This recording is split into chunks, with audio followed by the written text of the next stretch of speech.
বৈধ ভোটারের নাম না উঠলে 2026-এ ভোট নয়, গর্জে উঠলেন হাইকোর্টের উকিল আমজাদ আলী। নিচের ভিডিওটি ভালো করে দেখুন এবং শুনুন। থাকার জন্য নোটিশ পাঠাতে হয়, তাহলে প্রথমে উত্তরপ্রদেশের মুখ্যমন্ত্রী ওনাকে কি নোটিশ পাঠিয়েছেন? জন্মসূত্রে ভারতীয় হয়ে যদি প্রধানমন্ত্রী হতে পারেন, তাহলে আমি কি জন্মসূত্রে ভারতীয় হয়ে ভোটার হতে পারবো না? এই বৈধ ভোটারদের নাম যতদিন পর্যন্ত অরিজিনাল ভোটার লিস্টে না আসছে ততদিন পর্যন্ত ভোট হতে দেওয়া যাবে না।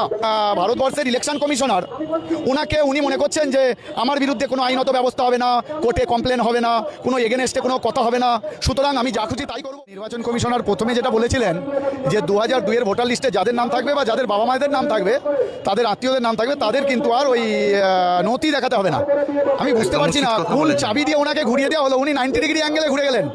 এখন তো উনি কার 6টা ছেলে মেয়ে, কার বাবা, একজন বাবার 6টা ছেলে মেয়ে, তাদেরকেও নোটিশ পাঠাচ্ছেন আর কি।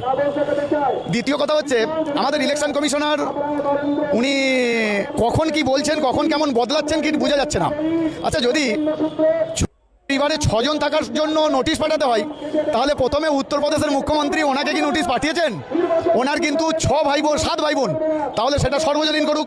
আমাদের ভারতবর্ষের প্রধানমন্ত্রী নরেন্দ্র দামোদর মোদী, ওনারও 6 ভাই বোন, ওনার নোটিশ পাঠিয়েছেন, ওটা সর্বজনীন করুক। সব থেকে বড় কথা, কালকে একটা বিবৃতিতে দেখলাম আমাদের ভারতীয় প্রধানমন্ত্রী নরেন্দ্র দামোদর দাস মোদীজি বলেছেন যে উনি নাকি জন্মসূত্রে ভারতীয়। তো আমি আপনাদের মাধ্যমে একটা কথাই বলতে চাই, জন্মসূত্রে ভারতীয় হয়ে যদি প্রধানমন্ত্রী হতে পারেন, তাহলে আমি কি জন্মসূত্রে ভারতীয় হয়ে ভোটার হতে পারবো না?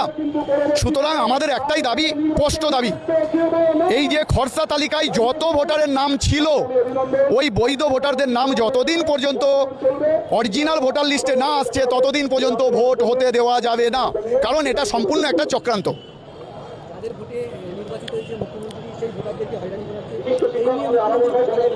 দেখুন, মুখ্যমন্ত্রী বলবে কিভাবে? উনি তো অনেক কথাই লুকিয়ে রাখেন। উনি প্রথম বললেন এসআইআর হতে দেবো না, পরবর্তীতে বললেন আমি সাইন করে দিয়েছি।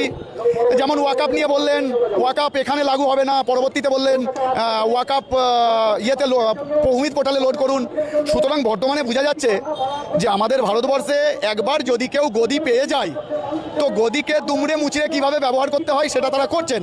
যেমন আমাদের ভারতবর্ষের ইলেকশন কমিশনার উনি মনে করছেন যে আমার বিরুদ্ধে কোনো আইনত ব্যবস্থা হবে না, কোর্টে কমপ্লেন হবে না, কোনো এগেনস্টে কোনো কথা হবে না, সুতরাং আমি যা খুশি তাই করব। উনি কিন্তু ভুল করছেন, কারণ এই ভোটাররা যেদিন ঘুরে যাবে আর উনার যে আঁকা, উনার যে গুরু যে উনাকে করাচ্ছেন, সেদিন কিন্তু উনি যখন গদি থেকে হটে যাবেন, তখন এই ইলেকশন কমিশনারের কেমন বা কী হবে।